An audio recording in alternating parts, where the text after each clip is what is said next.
లేవీయకాండము 17వ అధ్యాయము. మరియు యెహోవా మోషేకు ఈలాగు సెలవిచ్చెను. నీవు అహరోనుతోనూ అతని కుమారులతోనూ ఇశ్రాయేలీయులందరితోనూ ఈలాగు చెప్పుము. ఇది యెహోవా ఆజ్ఞాపించిన మాట.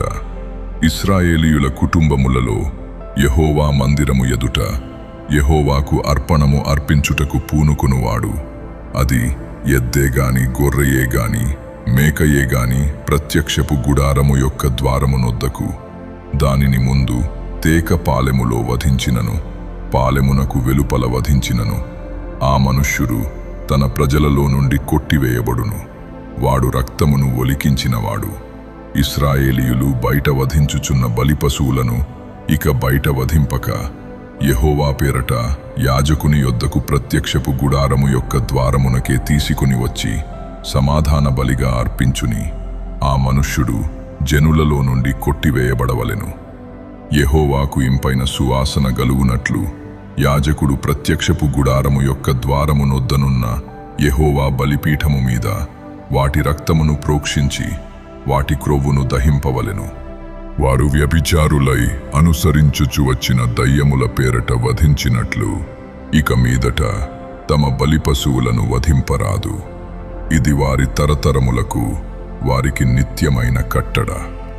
మరియు నీవు వారితో ఇట్లనుము, ఇశ్రాయేలీయుల కుటుంబములలో గాని మీలో నివసించు పరదేశులలో గాని ఒకడు దహన బలినైనను వేరొక ఏ బలినైనను యెహోవాకు అర్పింపనుద్దేశము గలవారై ప్రత్యక్షపు గుడారము యొక్క ద్వారమునొద్దకు తీసుకొని రాని ఎడల ఆ మనుష్యుడు జనులలో నుండి కొట్టివేయబడును. మరియు ఇశ్రాయేలీయుల కుటుంబములలోనేమి మీలో నివసించు పరదేశులలోనేమి ఒకడు దేని రక్తమును తినినను రక్తము తినువానికి నేను విముఖుడనై జనులలో నుండి వాని కొట్టివేయుదును. రక్తము దేహమునకు ప్రాణము. మీ నిమిత్తము ప్రాయశ్చిత్తము చేయునట్లు బలిపీఠము మీద పోయుటకై దానిని మీకిచ్చితిని. రక్తము దానిలోనున్న ప్రాణమును బట్టి ప్రాయశ్చిత్తము చేయును. కాబట్టి మీలో ఎవడును రక్తము తినకూడదనియు మీలో నివసించు ఏ పరదేశీయు రక్తము తినకూడదనియు నేను ఇశ్రాయేలీయులకు ఆజ్ఞాపించితిని.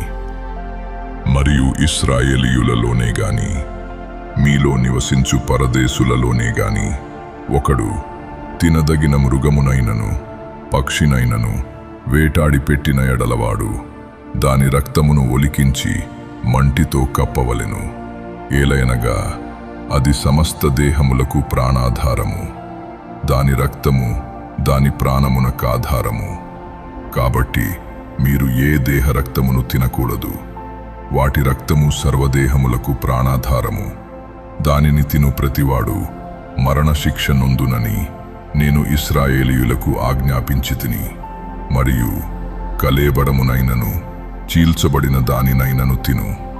ప్రతివాడు దేశమందు పుట్టినవాడేమి పరదేశి ఏమివాడు తన బట్టలను ఉదుకుకొని నీళ్లతో దేహమును కడుగుకొని సాయంకాలము వరకు అపవిత్రుడగును, తరువాత పవిత్రుడగును. అయితే వాడు వాటిని ఉదుకుకొనకయు తన దేహమును కడుగుకొనకయు ఉండిన ఎడలవాడు తన దోష శిక్షను భరించును.